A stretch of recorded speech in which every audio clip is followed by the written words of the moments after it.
disais-je? Oui, je disais que nous allons vous proposer une conférence table ronde. Donc, qui dit table ronde dit que n'hésitez pas à intervenir, je pense, hein, si le besoin s'en fait sentir ou l'envie vous prend. La thématique sera les fictions victoriennes et la limite de la notion de victorien. Limite narrative et limite conceptuelle. En présence d'une part, donc, dans l'ordre, hein, Nicolas Le Breton, à ma droite, romancier, guide touristique, édité notamment chez les Moutons électriques, notamment, puisque c'est là qu'on rentrera dans notre sujet, sa dilogie Les âmes envolées et les cœurs enchaînés, ainsi que plus récemment Sherlock Holmes aux enfers.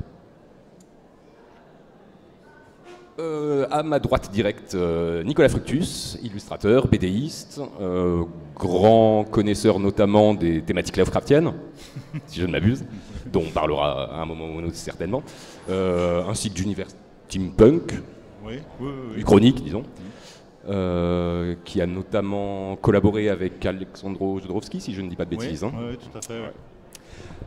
À ma gauche, Victor Fleury, romancier lui aussi, qui, là aussi pour ce qui nous intéressera, est notamment l'auteur de la série de 6 nouvelles, je crois que c'est 6. L'Empire électrique, c'est 6 nouvelles, c'est ça, 6 novellas plutôt, oui tout à fait. L'Empire électrique, publié chez Bragelonne, si ma mémoire est bonne. Et enfin, Lucie G. Matteoldi, à mon extrême gauche, novelliste elle aussi, archéologue à ses heures perdues, qui a notamment publié aux éditions du Chat Noir 2 nouvelles, l'une de fantasy contemporaine et l'autre de steampunk, au sens très large qu'on va s'évertuer à définir. Il y a quelques jours, j'ai eu au téléphone un éminent spécialiste de littérature anglo-saxonne à qui j'ai donné le thème du salon dans lequel on est actuellement présent. Je lui ai dit « horreur victorienne ». Et il m'a répondu, je l'ai limite entendu hausser les épaules au téléphone, il a répondu « ah oui, Dracula quoi ». Donc j'ai réfléchi et il a raison. Finalement, en horreur victorienne, en littérature, il n'y a que Dracula. Parce que tout ce qu'on met généralement dans le victorien n'est absolument pas victorien. Ni dans sa chronologie, ni dans son régionalisme. Donc c'est un peu là-dessus que je pense que je vais essayer d'orienter le débat, mais qui peut ensuite prendre plein d'autres formes.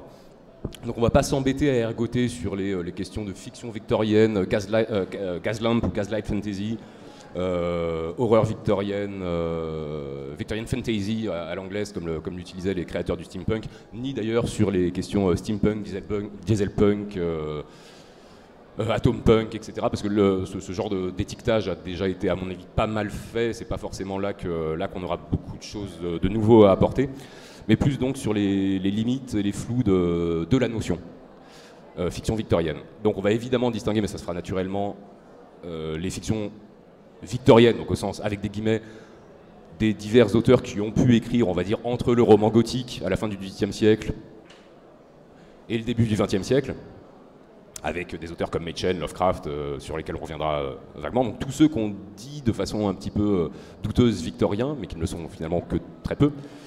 Et d'autre part, les fictions contemporaines écrites dans un univers ou avec un cadre victorien ou victorianisant, puisque ça peut être de l'Uchronie, du steampunk, et tout ce qui s'ensuit.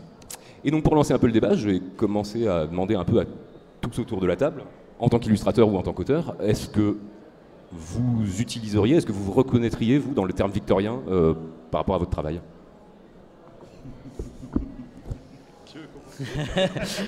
Voilà, je lance la grenade et puis débrouillez-vous. Pour ma part, je me suis pas du tout axé sur un côté victorien, pour la bonne et simple raison que je suis français, donc j'ai évidemment une sensibilité française, et effectivement, j'avais plus à l'esprit le merveilleux fantastique du début du XXe siècle, Robida, Jules Verne, etc., qu'autre chose. Mais effectivement, j'allais dire de manière un peu diffuse, il y a cette notion qu'on a, hein, il y a eu Penny Dreadful, il y a eu toutes ces productions-là. On a quand même ça dans un arrière-coin de la tête, de mettre des éléments horrifiques, etc. Mais là, voilà, je ne m'avancerai pas jusqu'à dire que c'est de la littérature victorienne. Je pense que ce sera, voilà. Un peu pareil pour ma part.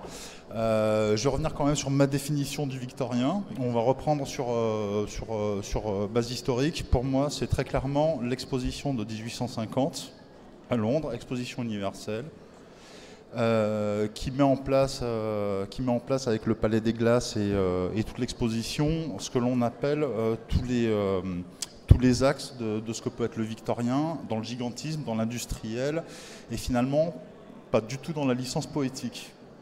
Et je trouve ça assez intéressant parce que c'est le victorien, comme on l'appelle en tant que tel, c'est vraiment ça. Ce que l'on a tendance à voir, que ce soit sur le steampunk ou sur ce moi-même je peux travailler, qui est souvent de l'ordre de l'Uchronie d'ailleurs plus que du steampunk, mais je l'étends au steampunk aussi, ce sont souvent des visions au travers de tout ce qui est dessiné généralement, qui n'est pas du tout emprunt au victorien finalement, mais plutôt à la fin du 19e siècle, voire au début, voire même jusqu'aux années 30 en Europe. Donc on est sur quelque chose, on fait une sorte d'amalgame qui est un peu particulier. Et j'ai envie de dire que s'il y a horreur victorienne, on n'est plus sur une licence poétique. Et effectivement, là, on n'est plus sur Dracula. Voilà, c'est comme ça que je le définirais. Voilà. Après, on peut discuter de tout, mais c'est comme ça que je le vois. Après, je vois même par rapport au travail de dessin, même au travers, je sais pas, Un an dans les airs qui se passe en 1870, on est déjà dans quelque chose qui est vraiment après le victorien, mais qui ramène beaucoup de codes quand même de cette période victorienne. Voilà. Oui, je vais peut-être, je l'ai omis, mais je vais peut-être faire quand même un micro-rappel historique.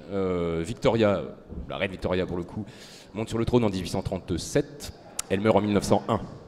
Traditionnellement, tout le monde s'accorde à faire commencer la période victorienne, non pas à la montée, de Victoria sur le trône britannique, ce qui est un peu paradoxal, mais au Reform Act, donc c'est 1832, c'est 5 ans avant. Toutefois, il y a une ambiguïté, puisque même les anglo-saxons, même les historiens anglo-saxons, utilisent le terme victorien pour désigner la période géorgienne, et éventuellement, donc avant, et éventuellement la période édouardienne, donc après. Et qu'il plus est, il y a une seconde ambiguïté géographique, celle-ci, c'est que pas mal d'anglo-saxons utilisent le terme victorien pour désigner les États-Unis, qui ne sont déjà plus anglais. Donc on peut ergoter sur le fait, Edgar Poe est-il un auteur victorien? Il est mort en 1840, il est au tout début de la période, c'est dans les clous, il est américain, est-ce que c'est problématique? Lovecraft, né en 1890, américain, est-il... bon, ces ambiguïtés, je pense qu'on va les remettre sur le tapis plusieurs fois pendant la conférence. Pardon, Victor. Alors, victorien, je le suis déjà par mon prénom, puisque je suis Victor Fleury, donc voilà. En bon mégalomane, j'estime que du coup cet adjectif me caractérise. Ensuite, si je sors de mon caractère autocentré, je vais me retrouver avec l'expression victorienne dans les deux aspects que tu viens de présenter, Nicolas aussi.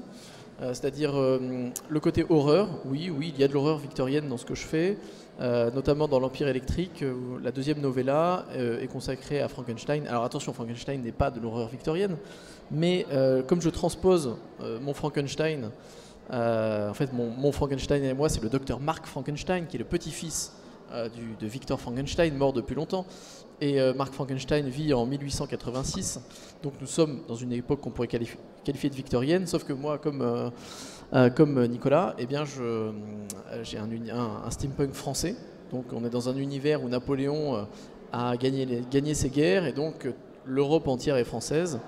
Donc mon univers n'est pas tout à fait victorien, on pourrait quand même s'y retrouver dans le sens où j'ai un monarque qui, comme Victoria, dure depuis un certain nombre de temps, puisque mon Napoléon II, le fils de Napoléon, règne à travers tout le 19e siècle, comme l'a fait l'impératrice Victoria. Donc on est dans un victorianisme français, en quelque sorte.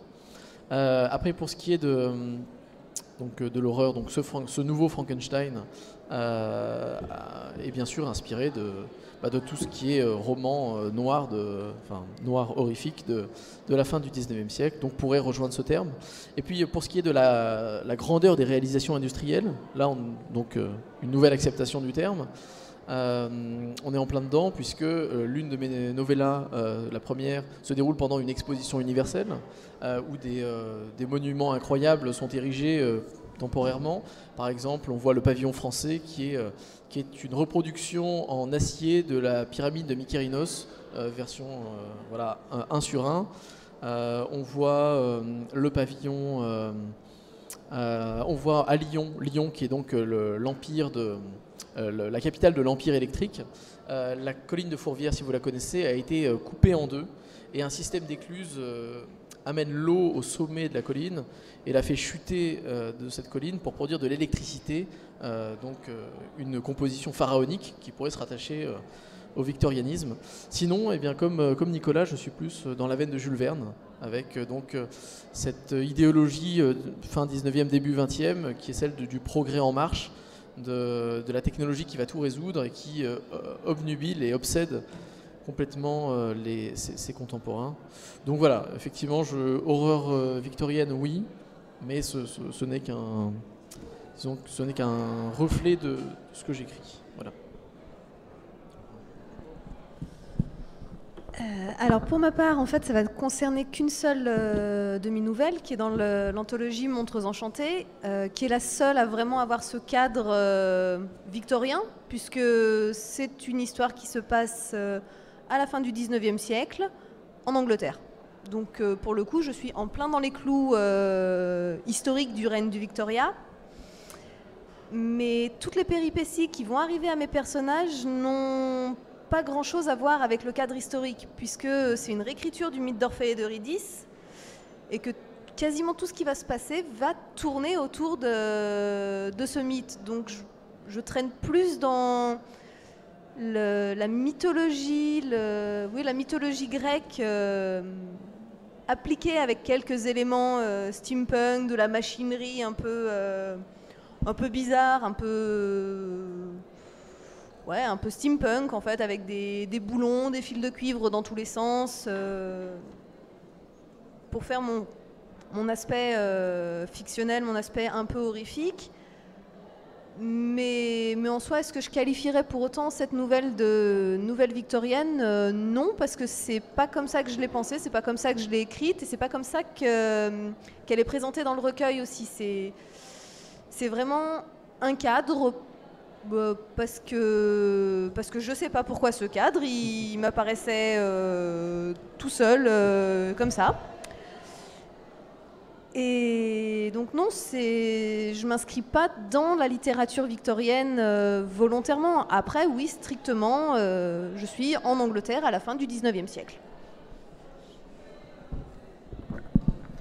Ça m'évoque quelques remarques. D'une part, en Angleterre à la fin du 19e siècle, je trouve ça toujours amusant que on s'imagine presque systématiquement cette narration victorienne comme étant la fin du 19e siècle, alors que toutes les références, ou presque, toutes les références auxquelles on fait appel sont du début du 19e siècle. Mary Shelley meurt dans les années 1830, je crois, Poe meurt en 40, Byron est mort dans les années 30 lui aussi. Bref, d'ailleurs, la plupart sont morts avant le début du règne de Victoria. Sans parler, le roman gothique, c'est quand même ce qu'on considère comme la création du roman gothique, c'est Walpole, c'est 1764, c'est le château d'Otranto, c'est extrêmement tôt. Radcliffe, ça doit être à peu près les mêmes années. Au final, on se retrouve seulement, même les sœurs Brontë, si on veut les mettre dans une forme de roman gothique, sont bien plus tôt. C'est assez amusant que les références de cette littérature soient du début du 19e siècle, mais que naturellement on pousse, enfin naturellement, on peut en discuter, il y a une poussée vers la fin du siècle, et notamment la période, ce qu'on pourrait appeler la période Jack l'Éventreur. Les années 1880, de la guerre de 70 à la guerre de 14, pour faire simple. Ce qui correspond strictement d'ailleurs à la belle époque en France. Là tu es en plein dedans quand toi tu écris, tes nouvelles. Et j'avais enfin, à moins que ceci vous fasse réagir d'une façon ou d'une autre. Oui, Avec parce plaisir. que oui. Moi, je vais faire un parallèle, je viens d'y penser. En fait, ça me fait beaucoup penser à l'approche que l'on a de la musique classique et notamment de la période romantique. C'est-à-dire que la période romantique qui vient renforcer justement le côté période victorienne qui revêt un peu des mêmes aspects à la fois de poésie et de démesure.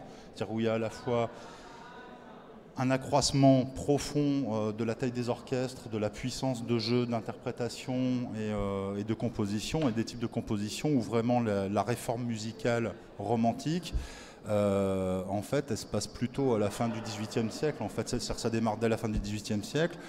Beethoven meurt à la fin des années 20. Après, même Chopin, il meurt en 49. Après, il y a les plus vieux routards, les Franz Liszt, Wagner, qui eux vont mourir à la fin du 19e siècle, sauf qu'ils sont tous nés entre 1810, que ce soit Brahms, Schumann, Liszt, Chopin, Wagner. Ils sont tous nés entre 1810 et 1815. Donc, ce qu'il y a d'assez marrant, c'est qu'ils réforment tout avant 1850. En fait, toute cette musique-là, elle est déjà radicalement transformée avant ces époques-là. Et voilà, j'ai juste envie de faire ce parallèle parce qu'on a souvent tendance à parler, quand on parle notamment de la musique romantique, exactement comme de la période victorienne, à pousser jusqu'aux romantiques russes et qui vont eux jusqu'à 1930. Donc il y a ce même décalage, je pense une confusion de mots, parce que voilà. Mais ce qui est d'autant plus amusant que c'est la période où écrivent Goethe ou Hoffmann, qui sont des grandes inspirations, un peu oubliées malheureusement, mais des grandes inspirations de toute l'horreur dite victorienne, du moins 19e siècle. C'est le pré-romantisme, enfin ça se retrouve, et en peinture c'est exactement la même chose. Là aussi on n'aborde pas trop non plus, mais on va aller jusqu'au pré-raphaélite, qui eux vont démarrer à partir des années justement 1850-1870, et on va se retrouver avec ces mêmes décalages-là. Alors ça c'est juste pour info, mais en illustration, par exemple, l'équivalent des pré-raphaélites, c'est toute la vague des Rackham du Lac, tout ça, qui eux sont des illustrateurs qui commencent à partir plutôt de 1900-1910. Mais qui repartent de la tradition de ce qu'avait fait William Morris et des pré-raphaélites 50 ans avant. Il y a un décalage d'1-2 générations. Il y a un décalage qu'on retrouve de manière générale, de toute façon, parce que là on est parti sur un peu le mouvement romantique en littérature, qu'on retrouve entre le romantisme anglais, le romantisme allemand et le romantisme français, qui ne sont pas vraiment cadrés de la même manière et qui se suivent. Le premier étant le plus tôt étant le romantisme allemand, et qui après effectivement on n'est pas sur les mêmes cadres chronologiques, et forcément ça va avoir des incidences sur dans le cas dont on s'en sert comme de base de fiction aujourd'hui, forcément ça va avoir une incidence sur dans quelle époque on se situe vraiment. Et plus généralement en fait c'est tous les phénomènes historiques qui montre que la fin du 19e siècle, c'est en quelque sorte l'acmé de tous les phénomènes qui prennent source à partir de la fin 18e siècle, début 19e, notamment la révolution industrielle. Voilà, la révolution industrielle commence quand ? Fin 18e, elle devient un phénomène, une vague, un tsunami qui emporte les pays d'Europe et le Japon, et qui va connaître son acmé juste avant la Première Guerre mondiale, avec porteuse de tout cet imaginaire, et puis d'une idéologie de progrès, une idéologie de l'humanité avance, la force de la science, rien ne lui résiste, avant tout d'un coup d'arriver à la Première Guerre mondiale, qui est vraiment la cassure, et bam, l'époque se termine, la Première Guerre mondiale enclenche le pessimisme et la remise en question de tout ce phénomène. Et le XXe siècle commence en 14. De fait. Ce que ça m'évoque, c'est que nous, évidemment, on écrit au XXIe siècle, et on a aussi effectivement, plus ou moins consciemment, mais je pense qu'on ramasse un petit peu justement tout ça.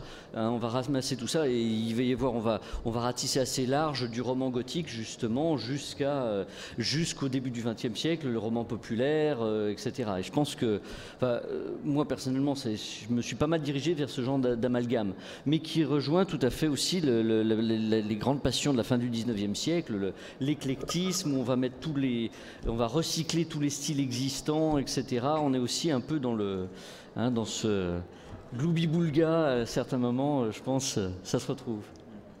Il n'y a qu'à voir l'Opéra de Paris au passage. Bon, on n'est pas tout à fait à la fin du 19e siècle, mais Napoléon, l'Opéra de Paris, c'est horrible. Enfin, moi je le trouve horrible, mais c'est vraiment, il réutilise tous les styles architecturaux existants presque. Oui, Fourvière aussi, c'est du... Notre-Dame de la Garde à Marseille, qui est à peu près de la même époque. C'est ça. C'est assez amusant parce que plusieurs fois sont apparues l'idée dans vos discours que finalement le point d'ancrage de vos travaux, que ce soit littéraires ou graphiques, c'est plus finalement l'art nouveau et l'art déco, donc c'est vraiment esthétique, beaucoup plus que véritablement ancré dans le 19e au sens sociopolitique. Or, malgré tout, j'attends qu'on me contredise. Or, malgré tout, on se rend bien compte, alors surtout dans les uchronies, et je pense notamment au steampunk, mais pas uniquement, qu'il y a toujours un spin point, un point de divergence uchronique qui est soit politique, soit social. C'est-à-dire soit, d'ailleurs, petite parenthèse, la première uchronie répertoriée, tu la connais, j'imagine ? Alors, est-ce que c'est la dernière l'histoire du dernier roi socialiste ? Non, c'est Louis Geoffroy, c'est 1836, c'est Napoléon à la conquête du monde. Je n'avais pas révisé. Voilà, donc non mais ça veut dire que tu es exactement sur le... Tu fais un tour sur toi-même et tu reviens sur l'histoire elle-même et tu reviens sur le même thème que ce que le premier uchroniste a imaginé, c'est-à-dire un empire napoléonien victorieux. Bref, parenthèse finie. Et donc justement, dans pas mal d'uchronies, on a un spin point qui est historique. Dans ton cas, la victoire de Napoléon. Dans ton cas, la première guerre qui se déroulera un peu différemment. Sociale, avec une éventuelle découverte technologique. Ça peut être la vapeur pour le steampunk, et encore on pourra en discuter. L'électricité avec le Tesla punk et toutes ses variations, etc. etc. Donc, Nicolas, je te voyais justement marquer ta désapprobation. Quel serait le rapport justement entre ce point d'ancrage purement esthétique, art nouveau, art déco, et les aspects socio-culturels ou socio-techniques de la narration ou même de la création graphique? Compliqué. J'ai 2 minutes. Non, je vois plusieurs choses. Souvent, je trouve qu'on a tendance à faire dériver le steampunk vers quelque chose de plus années 10, années 20, finalement, que ce que ça peut être à l'origine. Non, moi je pense qu'il y en a qui travaillent. Enfin, quand on a travaillé sur Un an dans les airs, ou là je suis en train de travailler sur une uchronie justement qui démarre en 1870, donc où le point de divergence commence en 1870. Non, c'est très ancré quand même. Ça reste très ancré sur le 19e siècle. Moi justement, j'ai tendance à écarter un peu ce qui est de l'ordre du 20e siècle qui de l'art nouveau, tout ça, j'ai tendance à écarter. Non, justement, moi j'ai plutôt tendance à écarter ça.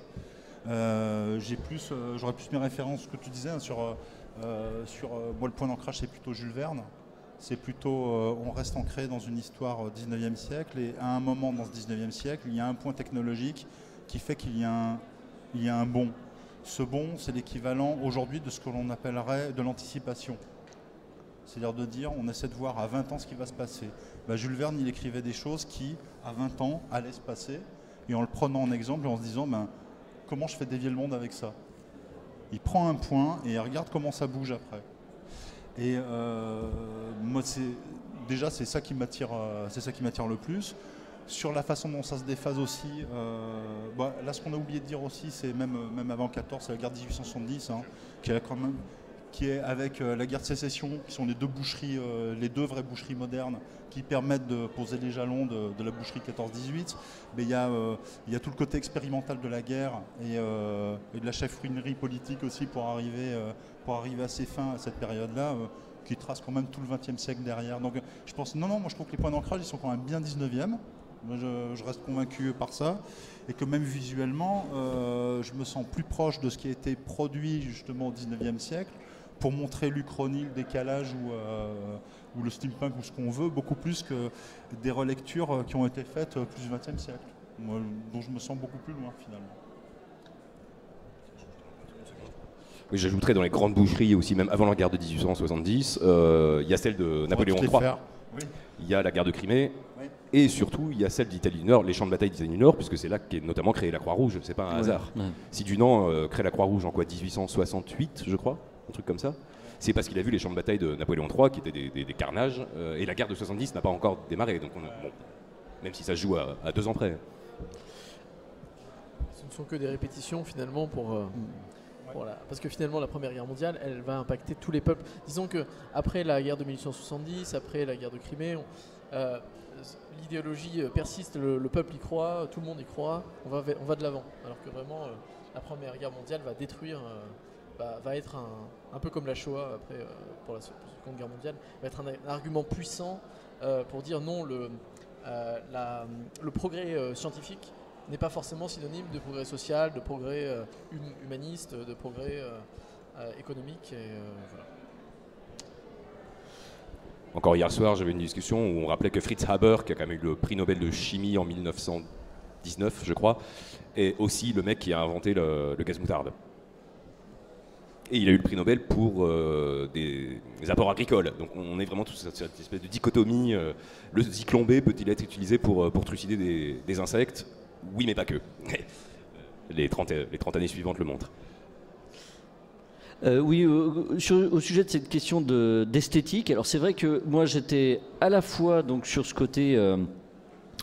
bon, dans ma fiction, dans l'imaginaire, ce côté un peu horrifique, etc. Mais au niveau esthétique pur, même si évidemment c'est pas visuel proprement parlé, mais moi j'étais happé par la grande épopée des Zeppelin, hein, qui fait que je mets un peu en avant en fait. Je la fais commencer bien avant la manière dont elle a commencé historiquement. Mais du coup, effectivement, il y a cette image qui restait très très forte et qui faisait qu'effectivement, au niveau esthétique, je suis beaucoup plus dans l'art déco, personnellement dans mes romans, voire même un petit peu avant la grande période de l'art déco. Voilà, c'était. Mais là, vraiment, j'avais même la sensation personnelle d'être happé vers dirigé vers cet univers-là. Hein.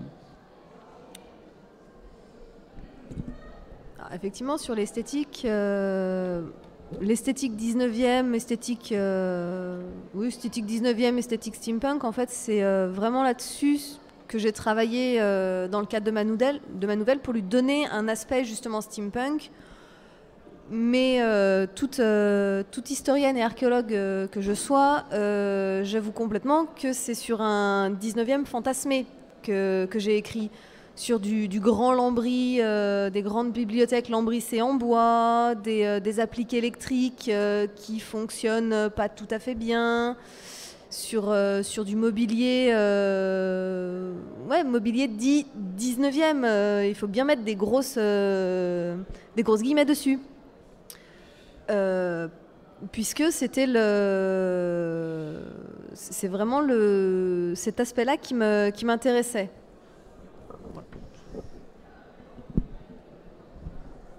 Pour revenir juste sur les uchronies, c'est Karine Goblet qui a fait rééditer son guide de l'Uchronie assez récemment.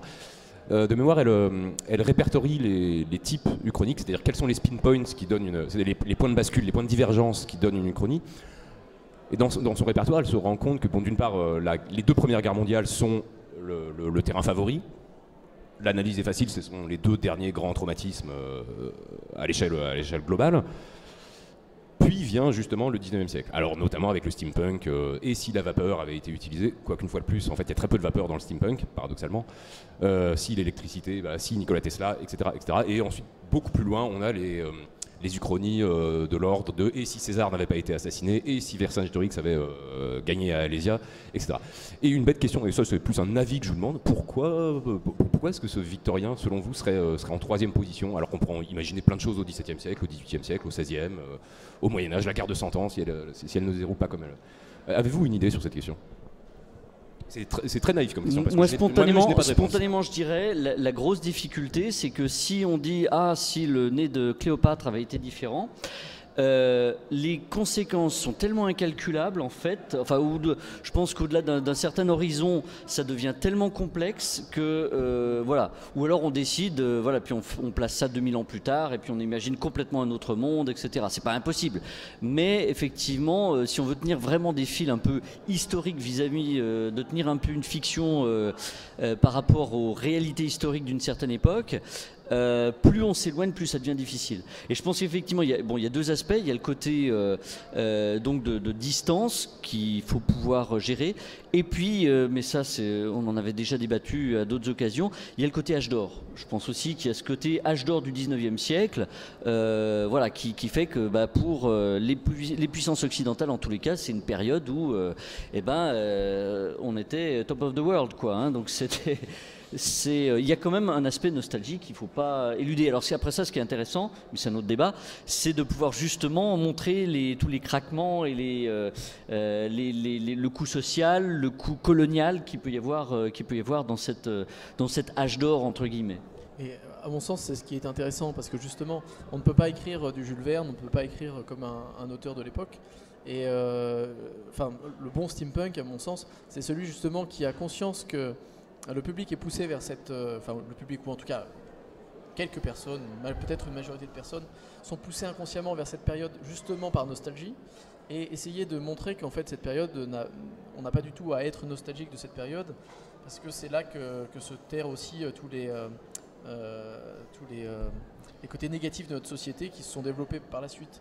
Par exemple, dans mon ouvrage, je mets en scène des bagnards qui sont exploités en devant creuser. Ils sont dans un bagne souterrain, ils doivent creuser le fond de la terre pour en extraire d'ailleurs des choses qu'ils ne comprennent pas. Mais l'essentiel, c'est que je fais appel à la condition des ouvriers. Dans le spin-off qui va sortir l'année prochaine, je montre que les tziganes et puis d'autres populations étaient considérées comme des populations inférieures. Et mon steampunk et le steampunk moderne en fait est imprégné de cette critique à la fois de cette époque, mais aussi de notre époque. Les savants fous que je mets en scène ne sont pas seulement des savants fous verniens, ce sont des savants fous qui touchent à des thèmes actuels comme la modification de l'homme, la modification de notre essence, de nos membres, la médecine, le culte de l'apparence, des thèmes en fait qui sont actuels et que je glisse par prétexte dans une atmosphère 19e.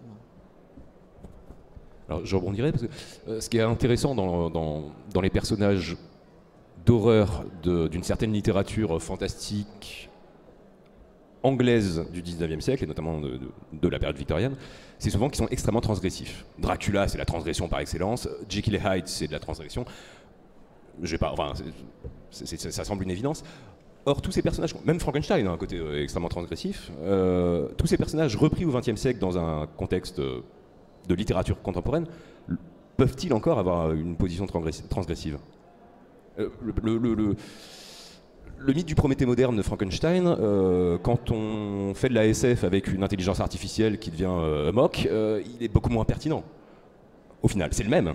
Donc il a été revisité. Donc, est-ce que ça ne devrait pas rendre obsolètes les personnages type Hyde, en gros la Ligue des Gentlemen Extraordinaires, finalement, l'homme invisible, etc. Pourquoi sont-ils encore pertinents, selon vous ?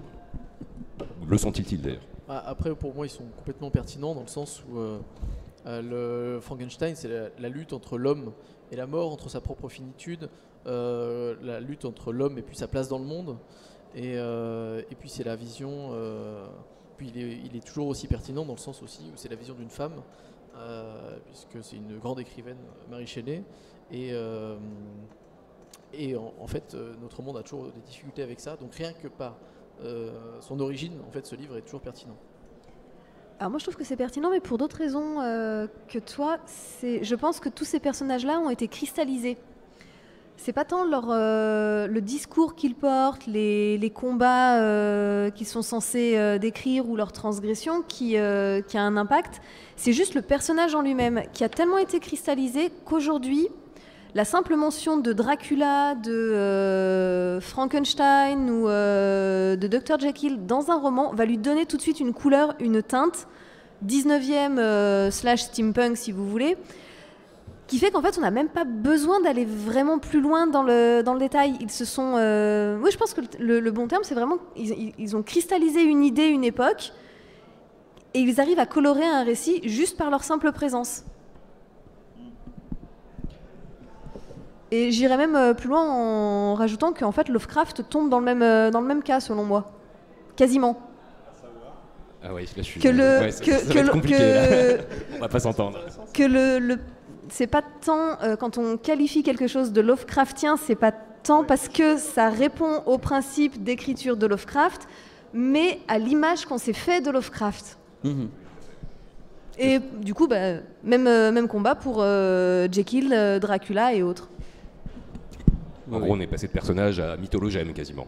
Je vais laisser Nicolas parler de Lovecraft, mais oui, c'est vrai que moi je suis pas choqué, mais ça me fait toujours une drôle d'impression de voir un petit Lovecraft mignonnet avec voilà. On peut difficilement faire plus à l'opposé de la volonté première de l'auteur, évidemment, du Lovecraft mignon, mini Lovecraft manga, etc. Bon, je trouve ça marrant, hein, mais c'est vrai que c'est pas du tout la chose, quoi. Au-delà des... moi je suis d'accord, hein, ça a créé des archétypes qui sont des monstres d'ailleurs qui dépassent souvent les auteurs. Moi j'utilise des tas de personnages qui me sont supérieurs dans le sens où ils seront utilisés par d'autres auteurs plus tard et ils l'ont été avant. Sherlock Holmes c'est l'archétype le plus utilisé au cinéma, dans la littérature, voilà, on ne compte plus les œuvres qui le concernent. Mais au-delà de ça, les thèmes de ces œuvres sont aussi, ont aidé à la cristallisation du personnage. Pour prendre par exemple Jekyll and Hyde, on est face à un homme moderne donc, qui cherche à atteindre la perfection par la science. Parce qu'au départ, Jekyll n'a pas du tout l'intention de devenir Hyde. Son breuvage, son breuvage chimique, c'est pas du fantastique, hein, Jekyll and Hyde, c'est de la science-fiction.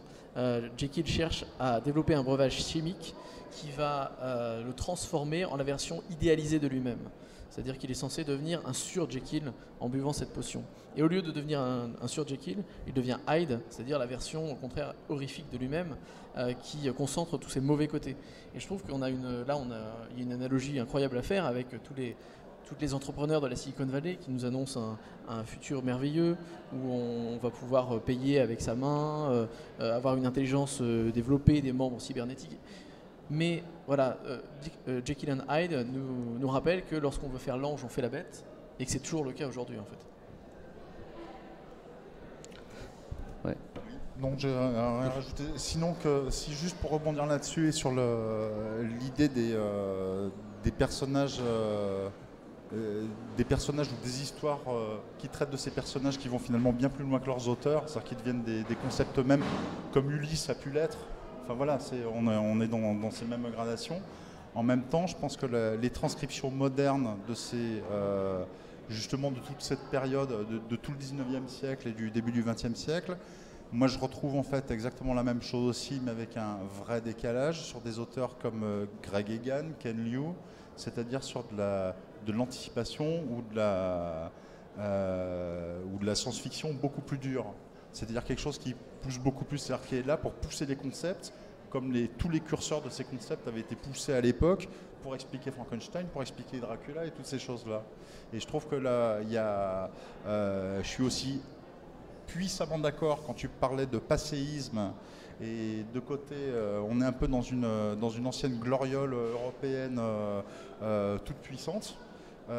Qui n'est plus, et il y a un côté très passéiste de revenir à ça quand même si ces esthétiques-là sont, qu'elles soient littéraires ou graphiques, même si c'est très attirant, il n'empêche que aussi, si on continue ça comme les auteurs à l'époque avaient écrit, mais au même titre que j'estime toujours que Jules Verne est un auteur d'anticipation par rapport à son époque, et que dans les années 70, il se serait appelé Philippe K. Dick. Ça n'a évidemment rien à voir littérairement, rien à voir sur les... Mais quelque part, il contribue de la même chose, c'est-à-dire ce sont ces éléments déclencheurs pour essayer de voir comment se transforme le monde à partir de ce changement radical, de ce petit changement radical, mais qui fait boule de neige et qui est transcendant pour l'humanité. Et il y a... Voilà. Et ça sont quand même... sont des permanences qui sont des évolutions après dans les styles littéraires et les styles graphiques. Ouais, c'est vrai. Et puis, en fait, il faut un certain temps à la société pour diriger ces nouveaux styles. Digérer, pardon, pas digérer. Parce que j'ai l'impression que des figures littéraires du 19e siècle parlent encore plus au grand public que ceux de la hard science, qui seront peut-être mieux digérés dans 50 ans et que le grand public se sera acquis de façon similaire. Peut-être, je ne sais pas. Il faut le temps de devenir un classique. Je reviens sur cette notion de passéisme, parce que la plupart des fictions contemporaines sur la période victorienne, j'ai arrêté de mettre des guillemets autour de victorien, on aura compris que bon, ils y sont donc souvent d'un point de vue anglais, donc une société puritaine, corsetée, impérialiste, évidemment, pas forcément la grande fête sur plein de points. Je vous renvoie un article sur l'art culinaire sous Victoria, c'est pas glorieux. etc. Et bizarrement, à quelques exceptions près qui finalement sont en partie à cette table, on a très peu de Troisième République. Alors, est-ce qu'il n'y aurait pas justement non seulement un passéisme, mais même un propos politique réactionnaire, pour le coup? Alors, oui, je suis napoléonien, je vous ai rien dit, mais non, je me suis amusé, je me suis beaucoup amusé justement, alors particulièrement dans le deuxième tome, parce que je restais sur le premier tome, Les âmes envolées, sur la portée du 19e siècle, où effectivement on avait un peu toutes ces forces historiques qui étaient là, l'Allemagne, l'Angleterre, la France, etc. Et effectivement, le deuxième tome était pour moi l'occasion de rebattre complètement les cartes par rapport à ça et de voir un peu ce que ça donnait, quoi, de ce que ça a été. Alors, c'était pas du tout. Je pense plutôt. Après ça, c'est vraiment un avis de lecteur qu'il faudrait avoir là-dessus. Mais je pense pas du tout avoir eu une option passéiste sur la chose. C'est-à-dire, c'est plutôt une vision critique et voilà. Ce qui se passe, c'est que dans la société que je décris, vu que l'automobile n'a pas été inventée, on a continué plutôt sur le côté ballon, aérostat, etc. C'est resté une société encore plus sclérosée pour ça, parce que tout le monde, il y a encore moins de gens qui ont eu les moyens d'acheter des ballons, d'aller dans les airs, etc., etc. Et donc, ça a en quelque sorte maintenu une certaine noblesse au-dessus du panier, là, littéralement. Hein, ils étaient vraiment dans les airs au-dessus des autres. Avec des gens qui, dans le reste de la société, étaient encore pas au Moyen-Âge, mais vraiment qui se déplaçaient en charrette dans des chemins de terre, etc., qui n'avaient pas la moindre route, etc. Et donc, voilà, donc c'était effectivement pousser la logique de ça jusqu'au bout, et après ça, évidemment, la faire exploser pour. Voilà. Parce qu'en fait, moi, justement, j'adore la figure de Napoléon, justement parce qu'elle est controversée, et puis elle est sujette à débat, dans le sens où Napoléon est quand même un dictateur qui, encore aujourd'hui, voit ses conquêtes militaires, voit des gens qui fêtent ses conquêtes militaires, qui l'admirent, alors que voilà, c'est un peu le grand boucher de la fin 18e, début 19e. Alors après, voilà, on peut en débattre, hein. Mais moi, ce que je retiens de Napoléon, c'est la chose suivante. C'est un homme qui vient pendant la Révolution plutôt, qui va se parer des atours de la Révolution, qui va se présenter comme le porteur de ses idées, des libertés, et qui va en même temps les abattre en fait, puisqu'il va faire renaître la monarchie absolue, une nouvelle monarchie absolue, sous des dehors démocratiques. Et justement, utiliser Napoléon dans une uchronie, ça me semble être excellent pour parler de nos jours, puisque en fait, on est dans le cas d'un système politique qui adopte des dehors, disons, resplendissants et honorables, alors que son système est absolument tout sauf démocratique, et bien au contraire, c'est une oppression, puisque les peuples d'Europe et notamment d'Espagne, pour son exemple le plus criant, montrent bien que le bonapartisme a été une dictature, voilà, non seulement une dictature, mais une dictature parfois sordide et anti-humaniste. D'ailleurs, je suis prêt à répondre si jamais il y a des contradicteurs dans le public, parce qu'effectivement, la figure de Napoléon est très complexe, mais voilà, dans les faits, on a quand même une dictature qui a toujours bonne presse. Et donc, moi, ça me semble être une incohérence historique, donc c'est intéressant d'écrire dessus. Voilà. Effectivement, là je pensais plus à l'Empire britannique en posant la question, mais ça fonctionne très bien avec Napoléon. Il me vient même à l'esprit que, alors je crois que c'est Nicolas Martin qui a dit ça sur les ondes de France Culture, qui a fait cette remarque tout récemment, en space opéra, donc je me décale volontairement stylistiquement, il n'y a finalement que deux modèles politiques, ou du moins deux modèles politiques dominants, la fédération, commerciale généralement, sur le modèle Star Trek, ou l'Empire, sur le modèle Star Wars. Alors, je vais peut-être chercher un peu loin, mais est-ce qu'il n'y a pas un rapport? Et on pourrait rajouter aussi le cyberpunk, où le seul modèle politique envisageable, c'est la mégacorp, ou extraterritoriale, qui considère ses employés comme des citoyens, etc. Est-ce qu'il n'y a pas donc une espèce de fascination globale des mécanismes totalitaires, quelle que soit l'anticipation qu'on fait? C'est une question pareil qui est assez naïve parce que je n'ai pas de réponse, hein. C'est plus une demande d'avis. Autre chose. Oui, mais en même temps, pour prendre juste l'exemple je reviens à Un an dans les airs du coup, mais justement le propos d'Un an dans les airs, Quand l'écriture, c'est une écriture à 4 auteurs, hein, pour ceux qui ne voient pas du tout ce que c'est. Donc c'est un livre illustré mais avec une écriture à 4 auteurs. Donc chacun va aborder au travers d'un personnage une narration à l'intérieur d'une cité fantastique qui est une cité volante. Cette cité volante naît d'une utopie, d'un certain nombre de personnes plutôt pointues en sciences, en art, en un peu tout ce qu'on veut. Et environ 300 personnes, ils décident de s'envoler en ballon pour reformater une humanité. Donc il y a quand même d'autres histoires, même si on est dans de l'Uchronie, dans de l'utopie. Il y a aussi, faut pas oublier la dimension d'utopie, hein, notamment sur ces histoires, proches du steampunk ou de l'Uchronie, Disney, voilà. C'était le propos quand même d'un an dans les airs, et en embarquant avec des gens comme Jules Verne, Nadar, voilà, il y a Tesla d'ailleurs dans l'histoire. Enfin voilà, il y a également celui qui a fait le Volapük, les langages en bon sang. Oui, Schleyer. Bon, ça me revient. Non, bref, voilà. Il y a quand même des utopies aussi. Il y a ces visions totalitaires, oui, d'accord, mais non. Je pense qu'il n'y a pas que ça. Voilà. Oui, c'est toujours pareil. Là, il y a à la fois le cliché et puis il y a, voilà, de temps en temps, des choses qui sont différentes. Bon, c'est vrai que quand on y réfléchit, quand on réfléchit dans une galaxie entière pour faire tenir un empire, c'est compliqué quand même. Hein. C'est compliqué avec les décalages temporels et tout. Ça doit pas être simple. Hein. Mais voilà.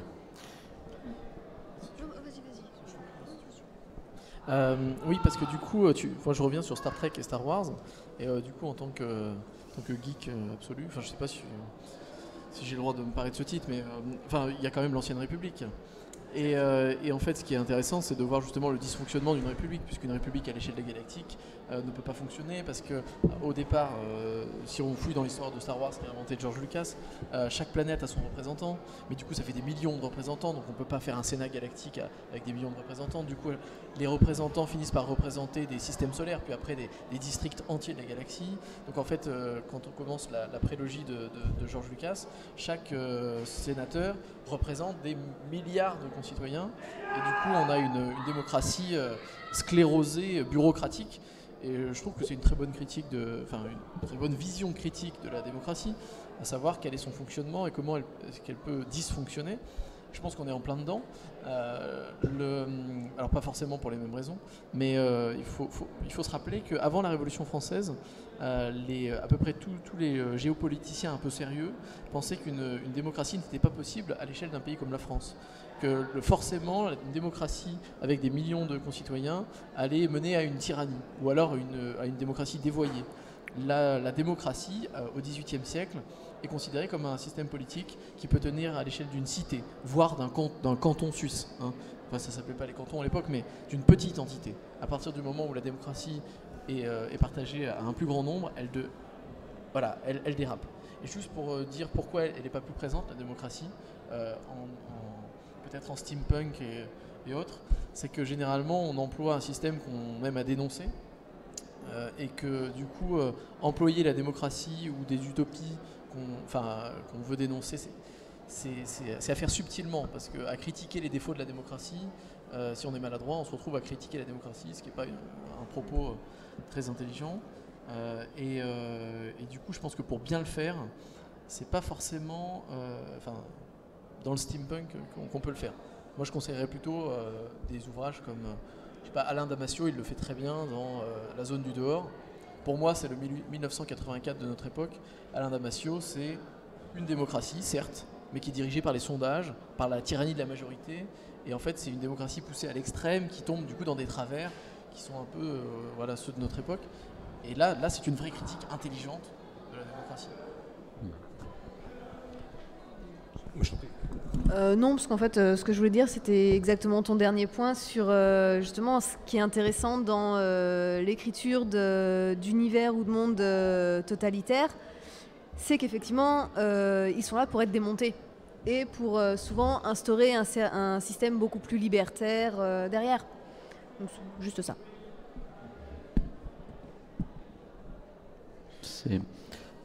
Je voulais juste rebondir sur cet aspect-là. Est-ce que aussi on a cette réflexion sur le totalitarisme? Je revoyais il y a quelques temps des vieux épisodes de Doctor Who, et on a une espèce d'obsession, effectivement, on sent bien, bon, les années 60, 70, etc. Les grandes dictatures sont vraiment pas très loin, voire elles sont actuelles, et on a sans arrêt dans cette science-fiction-là des militaires qui font des claquements de bottes, quoi. Hein, sans parler des fameux Daleks qui sont évidemment, comme chacun sait, une image des nazis, etc. Enfin voilà, donc c'est me semble-t-il, hein, sauf erreur de ma part, mais il me semble que c'est voilà. Et donc voilà, donc c'est effectivement, je pense qu'il y a aussi tout un contexte voilà, historique par rapport à cette réflexion, voilà, ou cette fascination sur le totalitarisme. Voilà, c'est. De fait, je sors du victorien, mais je reste dans l'Uchronie, le maître du haut château. L'exemple parfait d'Uchronie qui doit avoir été écrite à peu près à la même période, probablement. Qui, pour le coup, on est en plein dans la réflexion sur le totalitarisme à peine fini, voire encore d'actualité, effectivement, quand il l'écrit en Espagne ou au Portugal, au Chili.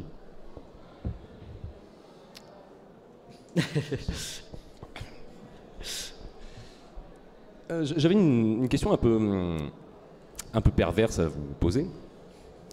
Un peu fourbe. On n'en attendait pas moins de toi.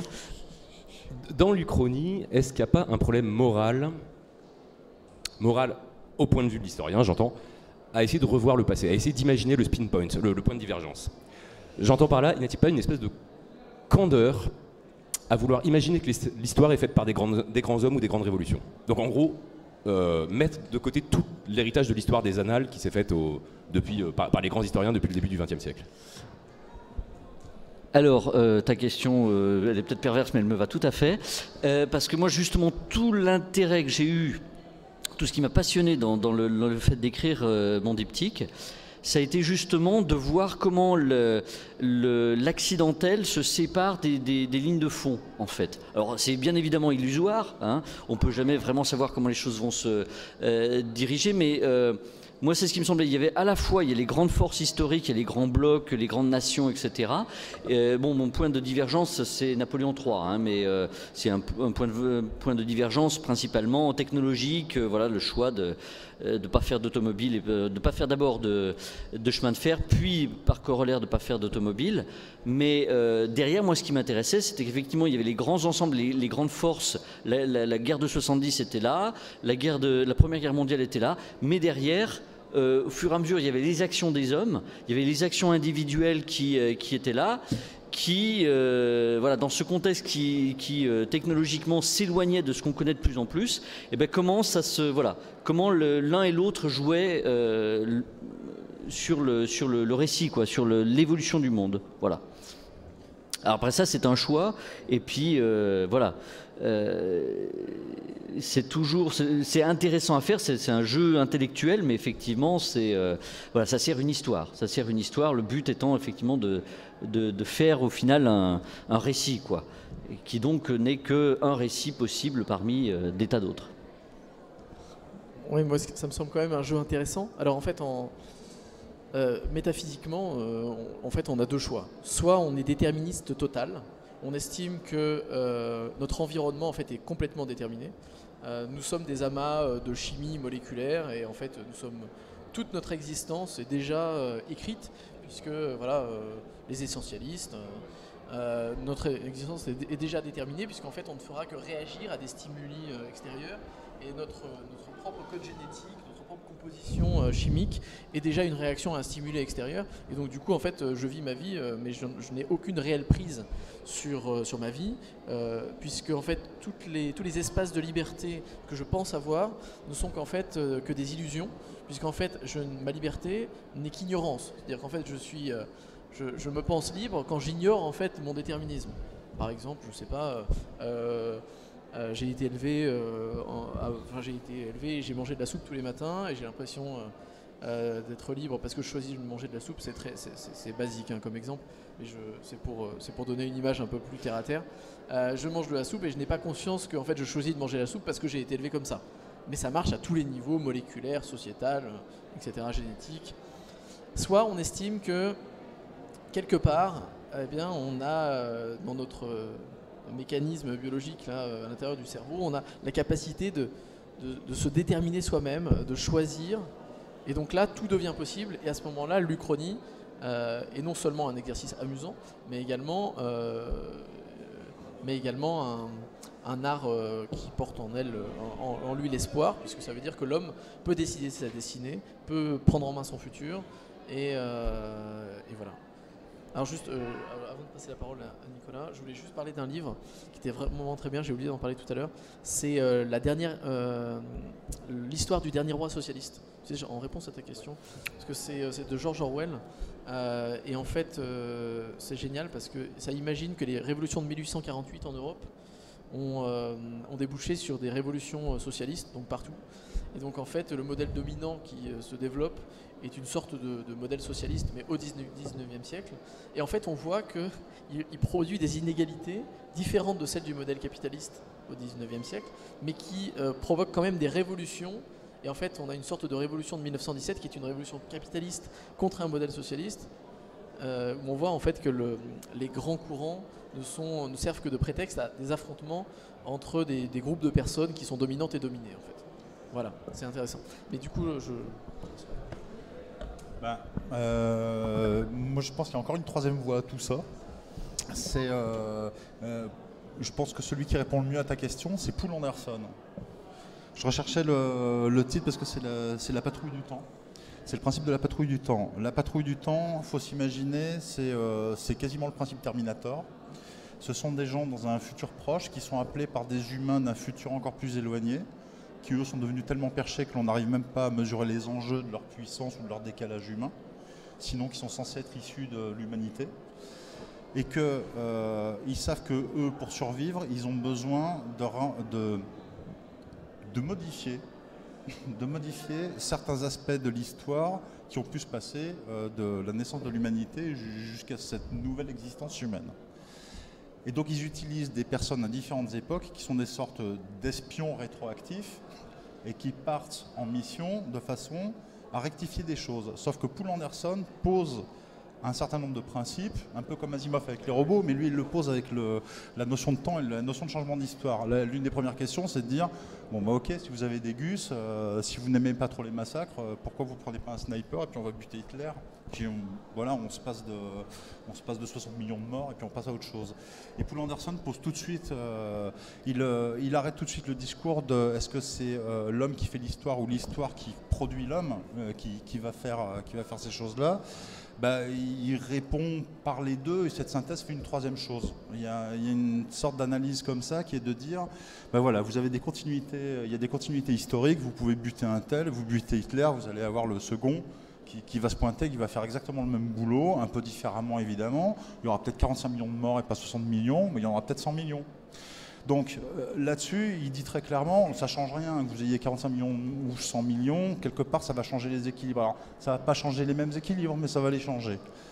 Malgré tout, il parle dans ses continuités temporelles, il dit qu'à certains moments, il y a des agglomérats entre la spécificité de certaines personnalités et d'un mouvement historique, qui fait que si dans un mouvement historique il y a une fragilité, il peut y avoir des failles et des porosités. Et justement, ces fameux agents qui doivent agir rétroactivement, ils agissent sur ces périodes où s'il y a eu un frottement et que quelque chose a été modifié dans le passé, ça va enclencher des phénomènes, ensuite des phénomènes provoquants d'êtres humains qui vont intervenir sur l'histoire et la modifier. Et donc il est toujours à cheval entre ces deux, et tous ces textes, ce qu'il y a d'intéressant, c'est-à-dire qu'au lieu d'être parti sur la Seconde Guerre mondiale, sur Rome au pire de l'Empire, il a dit il est allé taper du côté des Mésopotamiens, du côté des tribus barbares coincées entre des groupes de Romains d'un côté, des cultes orientaux qui démarrent en Europe centrale et qui... Voilà, il va chercher dans des domaines historiques, et l'un des plus grands textes d'ailleurs là-dedans, c'est qu'il réécrit le mythe scandinave. Il en profite pour faire une revisitation du mythe scandinave. Ce qu'il fait dans un autre ouvrage, c'est la tétralogie de Wagner, hein, c'est la Note des Nibelung. Et il réécrit toute l'histoire de Wotan et du mythe scandinave au travers de la perception de ces voyageurs. Voilà, et donc je sais pas si ça répond, mais c'est pas l'idée, c'est de dire c'est pas blanc et noir, c'est pas simplement soit une histoire modifiée, soit un humain modifié, c'est une chimie à certains moments qui fait que effectivement il peut y avoir un petit dérapage, mais d'arrêter de se poser la question est-ce que Général de Gaulle est l'homme de la situation en 47 et en 58 ou voilà, ce genre de questions. Du coup, juste un mot, on pourrait même dire qu'en fait la perception de notre déterminisme est en soi-même un déterminisme. C'est-à-dire qu'en fait, si on estime qu'on est déterminé, alors dans ce cas, notre déterminisme sera de ne pas lutter contre une réaction à ce déterminisme. Donc en fait, l'Uchronie participe à la liberté ou au déterminisme. Enfin voilà, je sais plus, j'arrive pas à terminer cette phrase, je vais la laisser en suspens. C'est parti assez loin, effectivement. Mais de toute façon, je vois que l'heure tourne, il va quand même falloir laisser un peu de temps pour les questions. Donc moi j'en ai encore 3 des questions et je vais pas résister parce que c'est des gros trolls ces questions, donc j'aime bien ça. Alors d'une part, quand on parle de fiction victorienne, il y a aussi toutes les fictions qui prennent, hors contexte victorien, qui en empruntent des éléments. Et je pense, un dessin vaut mieux que beaucoup de mots. Je pense à toute la vague Dark Carnival ou Dark Cabaret, et notamment à La Foire des Ténèbres, donc Something Wicked This Way Comes de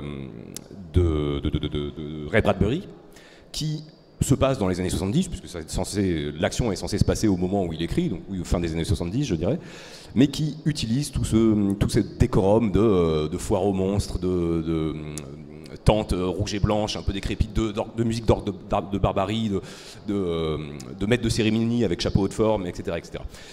Donc, ces éléments victorianisants, on va dire, utilisés dans un contexte non victorien, ou l'inverse, c'est-à-dire faire du mythe antique dans un cadre victorien, ou encore l'inverse, utilisé, pour parler de ta deuxième nouvelle, utiliser un thème de folklore très utilisé par les romantiques, c'est-à-dire le roi des fées, dans un univers contemporain.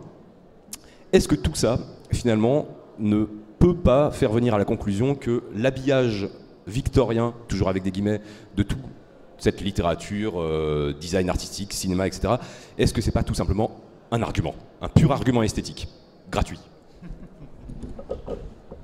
Complètement. Alors, pour moi, oui, c'est complètement un argument et c'est là où j'introduirais peut-être la distinction que tu as utilisée entre victorien et victorianisant.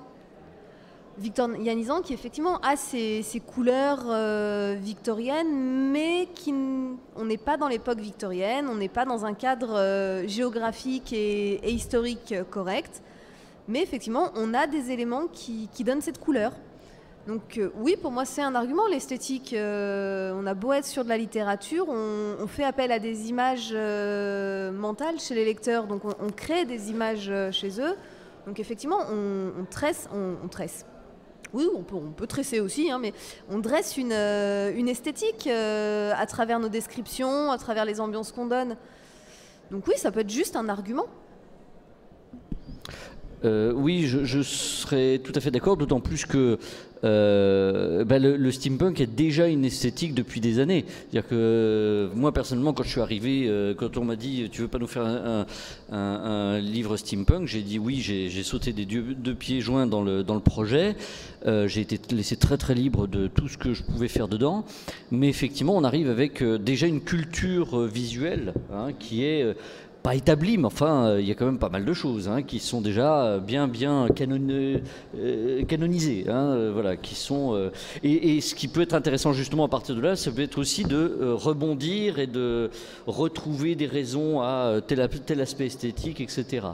Moi, ça a été plutôt un peu mon approche, effectivement. Et puis il y a le fait que nous, on écrit encore une fois au XXIe siècle, et qu'effectivement nos problématiques sont certainement pas les problématiques de personnes de l'époque. Et voilà, on peut essayer de retrouver, mais là c'est un vrai essai littéraire, hein, comme l'avait fait Jeter, où justement il essaie de retrouver la langue. C'est-à-dire qu'on lit ces livres dits steampunk, en fait il recherche la langue victorienne, la plus pure, la plus proche possible de ce que c'était, etc. Voilà, je pense pas qu'il y ait quelqu'un autour de la table qui soit dans cette optique-là. Hein. Voilà. D'autant qu'en plus, jouer sur des éléments comme ça, qui appellent déjà un imaginaire déjà bien établi, permet de jouer avec, de l'enrichir, de le modifier.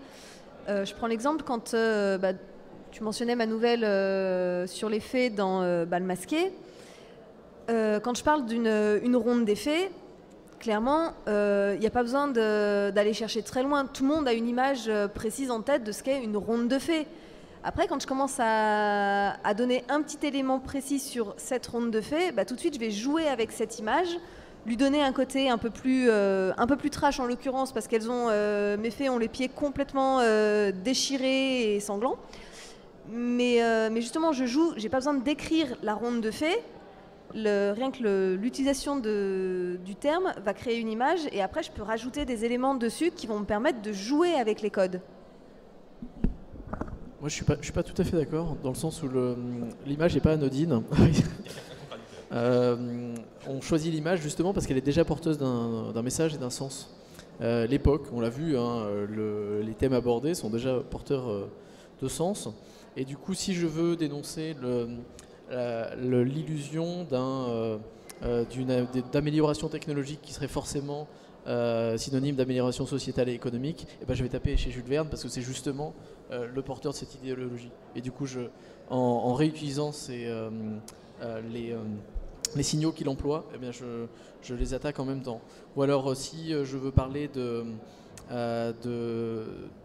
qu'est-ce que c'est se révolter, de l'instrumentalisation d'une révolte par un leader qui n'est pas forcément le bon, et là je tape chez les esclaves noirs américains. Bon là en l'occurrence c'est de l'Uchronie, mais ma Louisiane alternative, qui est un royaume de Louisiane indépendant, a des esclaves comme dans notre univers, et les esclaves sont conduits par un leader qui est peut-être pas le bon, qui est un sorcier vaudou, du moins il se présente comme tel, et qui n'a peut-être pas les bons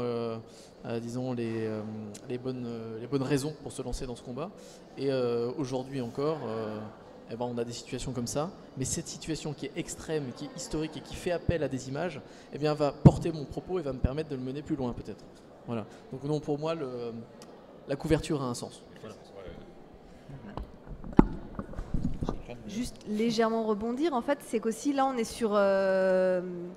sur deux éléments esthétiques qui sont aussi complètement différents, puisque toi tu parles d'éléments esthétiques qui ont un sens politique, un sens social très fort, alors qu'effectivement moi je parle juste d'éléments esthétiques dans le sens quasiment de décorum. Alors du coup, voilà, je vais pousser j'aime bien le débat. Non, alors justement, même le décorum est politique et a un sens. Quand on parlait de Jeter là, qui s'amuse à reproduire tout son rituel corseté de la société victorienne, c'est très intéressant. Enfin, là en l'occurrence, ça fait longtemps que j'ai pas jeté un œil dessus, donc je ne saurais pas dire si précisément cet exemple est intéressant, mais en tout cas c'est intéressant que justement la société soit corsetée, qu'on n'ait pas le droit de dire ce qu'on veut, que les membres de la société doivent le dire d'une certaine façon et pas d'une autre, que les femmes doivent se comporter ainsi et non pas que les membres des différentes classes sociales aient des accès restreints à tel lieu, à tel lieu. Donc même dans les vêtements ou dans la façon de les porter ou de les utiliser, les objets du quotidien, en fait on a toute une idéologie qui est mise en place. Et là, à ce moment-là, on peut l'attaquer, on peut faire passer des messages. Donc, voilà. Mais du coup, je ne sais pas si on est vraiment en contradiction. Non, en fait, parce que j'allais rebondir en disant, et donc en fait jouer avec l'image et le sens qu'elle a. Voilà. Ce que, en fait, je disais, mais c'est vrai que je me suis peut-être aussi pas non plus exprimé aussi très clairement. Donc, mais au final, on se rejoint. Oui, moi personnellement, j'avais joué par exemple sur les corsets, hein, le fameux corset victorien, etc. J'en ai fait des corsets d'aérostat qui ont une vraie fonction qui est de s'accrocher avec des mousquetons, parce que le mousqueton date de la Première Guerre mondiale, petite parenthèse. Donc on s'accroche avec des mousquetons pour pouvoir être tiré sur les ballons, etc., pas chuter, etc. Donc voilà, justement je jouais très consciemment avec ces clichés, c'est ce qui avait une toute autre raison, et du coup pour le coup là c'est une société où les hommes comme les femmes portent le corset. Voilà. Mais pour des raisons évidemment qui sont légèrement différentes des raisons historiques. Une petite question annexe, mais très connexe aussi justement. Est-ce que tu as parlé de clichés, moi j'appelle ça codification, mais on est un peu c'est un peu la même notion. Est-ce que ça c'est plus votre avis sur la littérature qui se fait en général dans les fictions dites victoriennes ou le steampunk, ça me paraît encore plus net dans le steampunk. Est-ce que justement cette codification n'a pas, à un moment ou à un autre, je dirais vers 2010, mais c'est une estimation que je fais au Blair, n'a pas créé des espèces de lieux communs hyper encombrants, caricaturaux, et je pense, alors dans le tas, je mettrais les villes en niveau classées par richesse, comme sur le modèle de Metropolis, l'héroïne qui est toujours une aventurière de bonne famille, mais qui malgré tout est aventurière et justement casse les codes de Most Unorthodox, casse les codes de sa société. Est-ce qu'on n'est pas en train, ou est-ce que ça n'a pas déjà été fait d'ailleurs, selon vous, et ça peut être juste un oui ou non comme réponse, en train de voir justement une codification qui crée des topoi qui deviennent plus encombrants qu'autre chose? Ouais, pour faire une réponse rapide, pour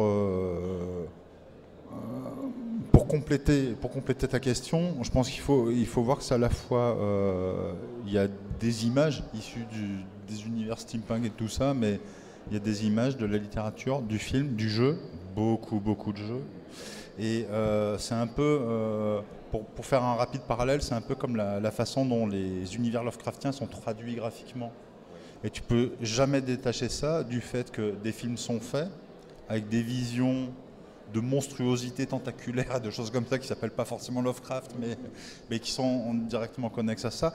Et en steampunk, c'est pareil, c'est-à-dire qu'il y a plein de codes. Alors tout ça finalement normalise,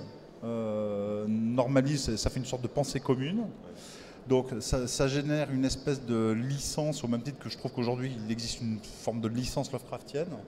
C'est-à-dire qu'on finit par licencier un univers esthétique qui devrait justement ne pas l'être, mais qu'il devient à force de succès. Alors, est-ce un mal, un bien? On ne va pas juger de ça. Il y a des aspects commerciaux, il y a pas mal de choses qui sont liées. À partir du moment où ça touche le cinéma, le jeu vidéo, oui, c'est fatalement entaché de tout ça, et ça veut dire qu'il faut inventer d'autres choses, oui. Enfin, moi j'en suis persuadé. Ça, il y aura toujours des choses intéressantes à gratter, à faire ressurgir, au même titre que c'est toujours intéressant d'aller dessiner du poulpe quand on fait du Lovecraft. Certes, mais il n'y a effectivement pas que ça non plus. Et puis, tant qu'à faire, essayer de ne pas rester trop coincé non plus dans ce qu'on a décrit là aujourd'hui comme l'impérialisme systématique, les côtés systématiques redondants qui sont lourds, qui ne font rien avancer. Enfin, il y a un moment où il y a la même chose aussi avec la vision de l'heroic fantasy au travers du Seigneur des Anneaux. Et il y a un avant et un après film, là vraiment, dans la vision globale. C'est vraiment dans la vision globale. Avant, il y avait ceux qui avaient lu Le Seigneur des Anneaux, mais qui s'étaient cognés 30 ans de jeu de rôle aussi. Donc c'était une vision plus holistique d'ailleurs de la façon dont on pouvait appréhender le Hobbit, que ce soit le Hobbit, l'elfe, le nain, tout ça, et post Seigneur des Anneaux, film. Et là, on passe sur une autre planète. C'est une autre échelle. Oui, voilà. oui, tout à fait. Oui, tout à fait.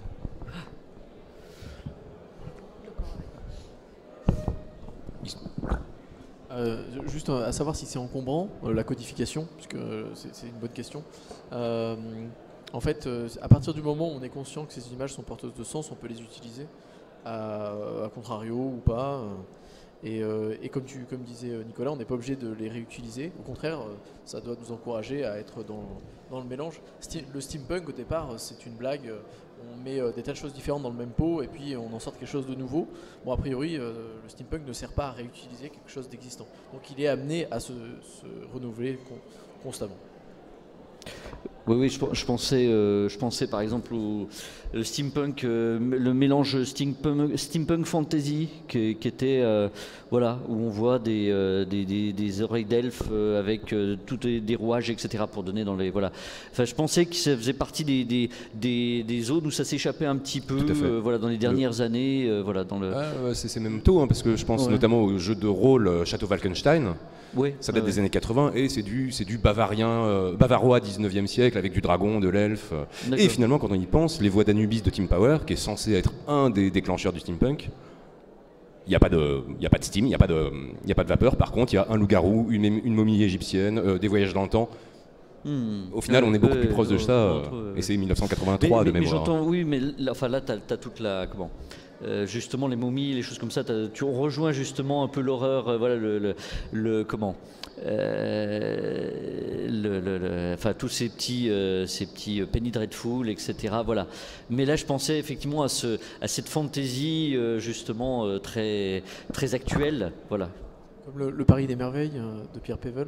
Ouais. On a des elfes. Exact, voilà. Pour laisser peut-être quand même 10-15 minutes de questions, oui, ça sera peut-être plutôt 10, une dizaine de minutes de questions, je vais juste finir sur une bête question. Est-ce que Lovecraft, qui meurt en 47, donc oui c'était ça, qui n'est clairement pas victorien, mais... 37, pardon, il meurt à 45 ans en 37, et Machen meurt en 47, voilà. Donc Machen et Lovecraft, tous les deux non victoriens par leur époque, ni par leur origine géographique d'ailleurs, étant réactionnaires et tournés vers l'Angleterre, plus ancienne qu'eux, ne sont pas finalement les premiers à avoir fait de la fiction victorienne, de l'horreur victorienne. Est-ce que La Maison de la Sorcière de Lovecraft, c'est pas déjà un peu ce qui va devenir ensuite l'horreur victorienne? Oui, mais ça rentre dans ce que je disais précédemment, c'est-à-dire que maintenant c'est devenu licence tout ça. Donc maintenant on l'explique comme ça, mais ce sont des épiphénomènes comme ça qu'on peut retrouver rétroactivement sur ces auteurs-là. Après, le corpus de Lovecraft en fait est assez vaste et il y a vraiment des dominantes très différentes entre les licences beaucoup plus poétiques, les écritures qui sont beaucoup plus empoulées, effectivement beaucoup plus 19e siècle, beaucoup plus inspirées de Dunsany, de Poe, tout ça. Oui, avec un côté réactionnaire de sa part, mais en même temps, c'est tout le problème entre la psychologie de l'écrivain et ce que l'écrivain a réussi à produire malgré tout. C'est-à-dire que réactionnaire, certes, humainement pas très intéressant, certes, mais bon sang, qu'est-ce que c'est fort derrière? Et là, fatalement, il y a quand même d'autres critères qui arrivent, qui sont des critères purement artistiques et qui font de Lovecraft quelqu'un de majeur juste pour lui-même. Alors après, certains de ces éléments se rapprochent du 19e victorien, de l'horreur, mais du 18e même aussi par certains aspects. Même 18e. Ouais. Et en fait, même dans l'horreur simple, dans le côté assez consternant et effrayant de certaines choses que l'on voit chez Lovecraft, on n'est pas plus fort que Poe en fait. Je trouve très souvent. Par contre, quand on arrive à voir tout le spectre de Lovecraft, c'est-à-dire pour moi qui va vraiment de ça, du Weird Tales, mais qui passe vraiment par les contrées du rêve, les montagnes hallucinées, ce genre de choses. Là, il y a aussi d'autres déclencheurs d'écriture. On n'est pas sur les mêmes formats d'ailleurs. Et là, ça emprunte à des choses qui sont beaucoup, beaucoup plus modernes, pour le coup. Beaucoup plus modernes. Ou même, quand on regarde dans les contrées du rêve, alors beaucoup plus modernes, mais avec des rétropédalages, c'est-à-dire que les 2 tiers du texte, c'est de l'heroic fantasy. Hein. Et c'est-à-dire que si on le retraduisait aujourd'hui par rapport aux visions, tu disais, ben oui, mais est-ce que ce texte, il fait... très clairement, les contrées du rêve, c'est des petites villes moyenâgeuses, c'est des petits ports moyenâgeux, ça n'a juste rien à voir avec les visions Lovecraftiennes habituelles que l'on a. Du coup, je me souviens plus de ta question, mais je vais rebondir sur quelque chose. Juste sur le fait que tu disais, tu séparais un peu le Lovecraft écrivain et le Lovecraft avec personnel, enfin l'homme. Justement, moi, ce que je trouve intéressant, c'est de voir à quel point voilà, les deux s'imbriquent dans le sens où je sais que tu es d'accord, mais du coup ça me permet de voilà, c'est ça. Je prends ce par défaut, je sais que tu es d'accord. En fait, le Lovecraft, c'est fascinant parce que c'est quand même un type qui est raciste, antisémite, qui n'est pas très sympathique, qui a passé toute sa vie presque enfermé chez sa mère. Et en fait, je pense que c'est en partie à cause de cette vie, ou grâce à cette vie, je ne sais pas, qu'il a produit une telle horreur, une telle œuvre. C'est parce qu'en fait, à force d'avoir peur de tout le monde, de tout ce qui est étranger, de vivre en fait dans ce cauchemar, il a fait une sorte de psychanalyse à partir de son dégoût de soi-même, de la vie des autres, pour en faire cette œuvre. Donc voilà, peut-être un peu comme Céline dans un autre style. Oui. Ou Artaud, c'est ça. Donc voilà, c'était juste pour ajouter ça. Ça me paraît une bonne conclusion ouverte. Il reste une petite dizaine de minutes pendant lesquelles, si vous avez des remarques ou questions, peut-être profitez-en.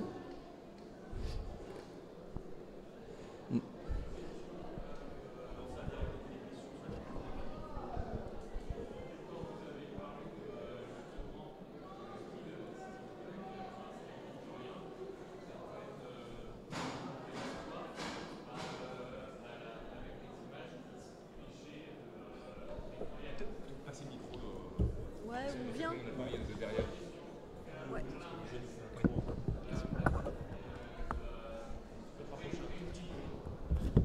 En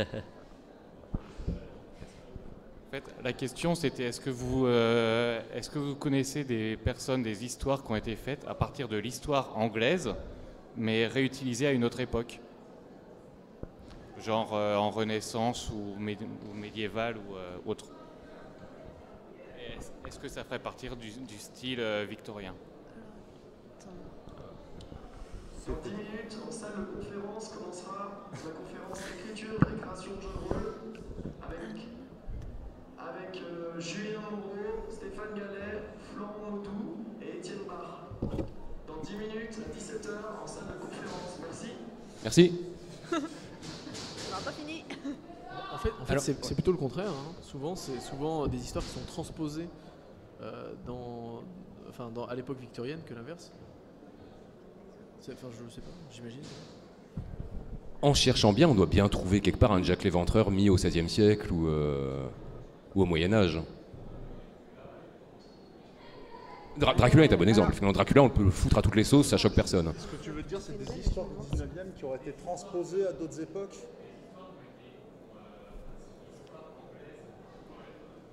Les éléments d'histoire anglaise. Ouais.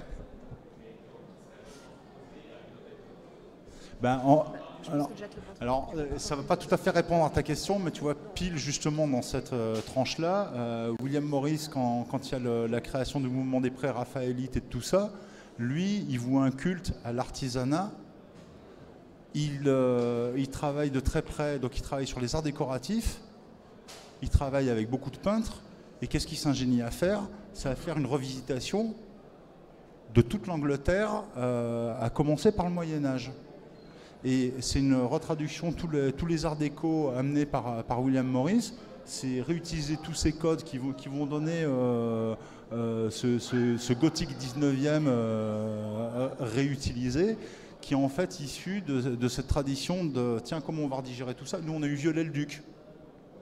Mais William Morris, lui, il a fait ça en élargissant ça à tous les arts déco et en faisant vraiment un travail profond à réintégrer en travail de création, à mettre partout dans la société anglaise. Donc oui, il y a des choses comme ça qui ont existé. Littérairement, après, je peux pas te dire, mais en tout cas dans les arts graphiques, et malgré tout, il y avait des écrivains qui étaient liés aussi, là je connais pas assez, mais autour des peintres comme Edward Burne-Jones ils sont quand même pas mal amusés à revisiter aussi quand même tout ce qui était mythe fondateur, voilà. Donc il y a beaucoup de pistes comme ça, oui. C'est bête, c'était à Orsay il y a presque 10 ans. Il y avait une énorme rétrospective justement sur tout ça, sur cette analyse-là de l'impact des arts graphiques et dans une culture passéiste, mais qui a fait une vraie réforme. Parce qu'en même temps, l'idée d'aller repiocher dans le Moyen-Âge, c'était pas pour dire c'était mieux le Moyen-Âge, c'était pour dire regardez les objets au Moyen-Âge, ils étaient tellement simplifiés qu'ils en devenaient synthétiques. Et en fait, c'était quasiment les concepts du design du début du XXe siècle, voire du Bauhaus, mais qui étaient déjà appliqués par William Morris 60 ans avant. Donc il y a des choses très très intéressantes là-dessus. C'est pas que du passéisme et des petites fleurs en décoration dans les coins.